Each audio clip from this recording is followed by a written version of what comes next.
I'm Cape Joel, and this is the Rack Attack, a weekly comic book show where I count down 5 of my favorite books from the week that was, in this case, Wednesday, November the 11th, 2015. We got a jam-packed show in front of us, so let's not waste another second, let's get to it. Right off the bat, the first book we have this week in the attack is All New, All Different Avengers #1. By far one of the most feverishly anticipated titles in Marvel's post-Secret Wars lineup, and one that I can thankfully say has so far lived up to all the hype.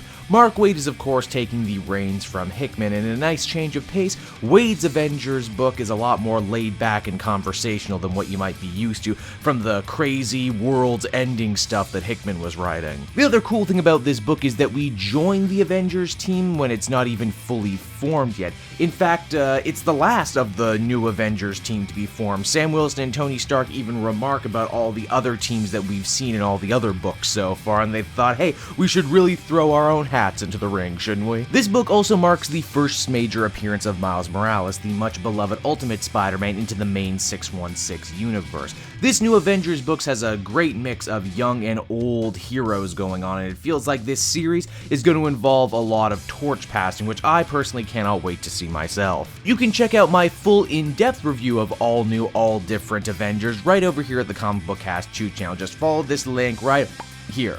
Next up on the Rack Attack, look up in the sky, it's a bird, it's a plane, it's Superman, American Alien #1.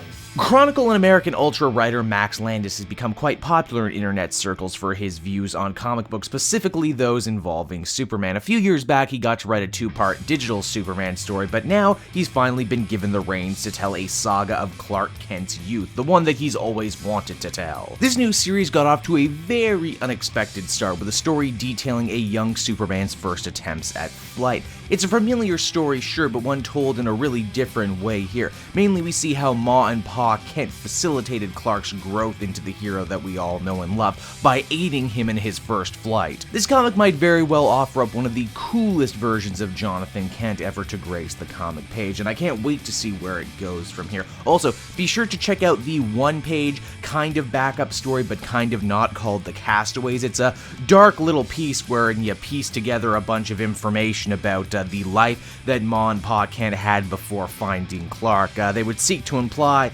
that Martha was actually pregnant before but lost another baby due to a drunk driving accident. It's some heavy stuff.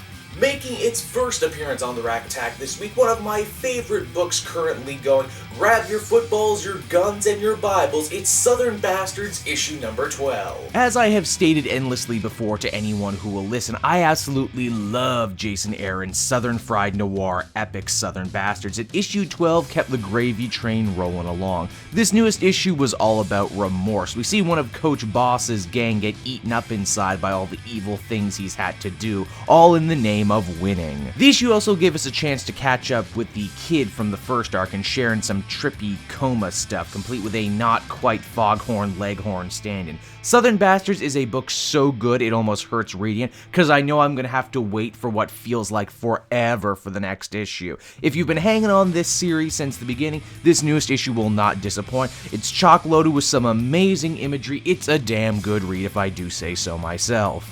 Keeping up with the Southern connection, the penultimate book on the Rack Attack this week is Carnage #1. Spider-Man legend Jerry Conway returns with a new tale of everyone's favorite redneck serial killer Cletus Kasady. Yes, it seems Carnage's heroic days at the end of Axis are behind him. How sad. Now he's back doing what he does best, and that is killing people. But when a government task force, including John Jameson and even Eddie Brock, aka Toxin, attempt to draw Carnage out for a final showdown, things quickly spiral out of control. Despite being called Carnage, this book, honestly as it stands right now, is just as much about the people trying to catch Carnage as it is about Carnage himself. We're also introduced to a new female lead, Manny, an ex-soldier who survived one of Cletus's original killing sprees and who has an invested interest in taking him down. This is a book that really plays around with morality. Everyone seems kinda shady and there are no real heroes and villains as of yet. I don't know how long this book is hoping to maintain itself, but for what it's worth, I really liked issue 1 and I will most definitely be coming back to it.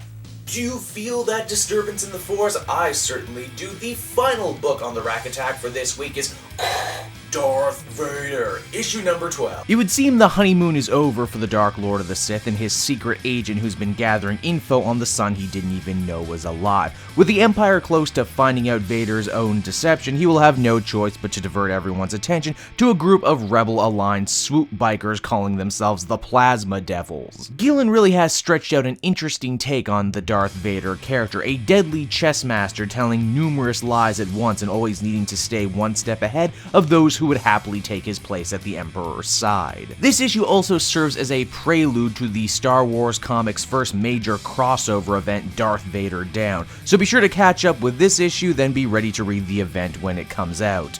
Well, everyone, that will just about do it for another installment of the Rack Attack. I will be back next week with 5 new comics, and as always, down in the comments section down below, I want you to sound off and tell me what were the comics that made your week.